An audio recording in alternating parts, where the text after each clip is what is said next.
All right, well, welcome back. Good job. You've got that radical motion on your character, and now we're going to play around with a little bit of animation. So what you're going to do is you have your character here. We're going to actually select the mesh, right?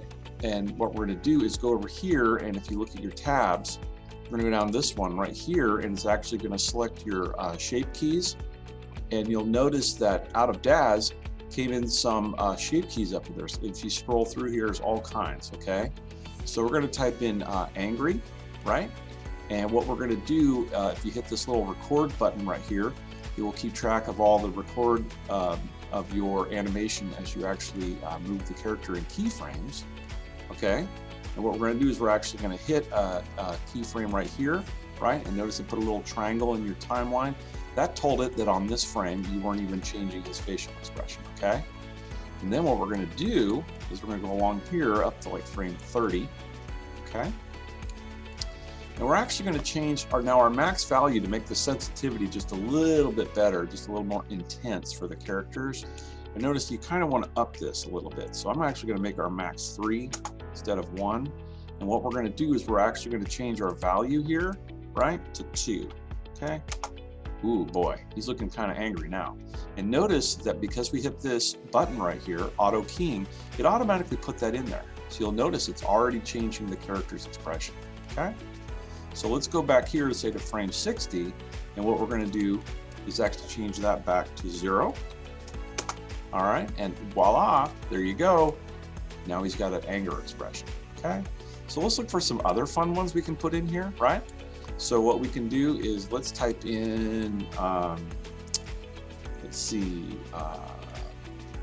shock. There we go.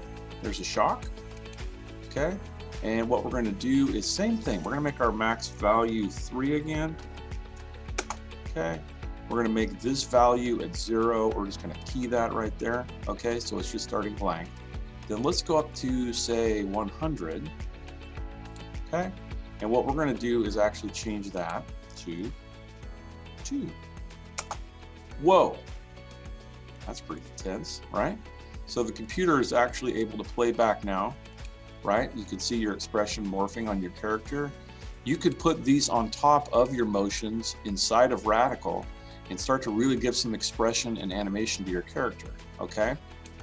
Now, I will say that there's a lot of practicing and experimentation that needs to happen here.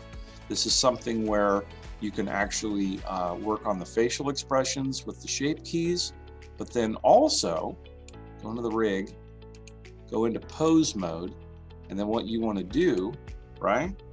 Get your G key. You can actually move the character's eyes a little bit, right? There's a keyframe, and we're going to go along. See, he's getting angry, but we can actually hit the G key again. We can actually take that and move the eyeballs around. So what's nice is now we've got lots of animation control with our character, right? And you're just animating 2 things, guys. You're animating the shape keys, but you're also animating the rig itself, okay? DAZ came in with a really nice rig. It's a cool feature. And what's kind of fun is this is where the students can be animating right on the top of their motion capture files, right? And adding more expression and excitement to their characters. All right, good job. You guys are doing awesome.